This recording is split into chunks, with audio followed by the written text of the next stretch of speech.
Untuk model Dyson V8 fluffy punya cordless vacuum ni, dia ada kelebihan pada dia punya kepala dia. Kepala dia kita panggil fluffy roller lah, yang mana dia lembut dan dia boleh bantu untuk sedut habuk-habuk tu dengan lebih mudah. Dan especially orang yang sayangkan lantai kayu kan. You ada lantai kayu yang you tak nak calar. Jadi fluffy roller ni dia akan bantu untuk, dah lah you ada suction yang baik, dia bantu untuk sedut habuk-habuk dan dia tidak calarkan. Dia tak calarkan you punya lantai.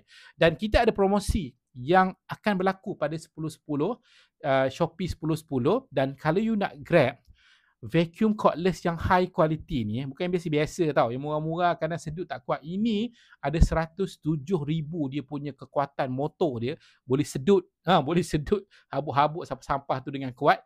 Klik, siap-siap dekat skrin saya ni ada gambar link untuk dapatkan V8 ni, V8 Dyson V8 Slim ni, add to cart, siap-siap untuk you grab promosi 10.10.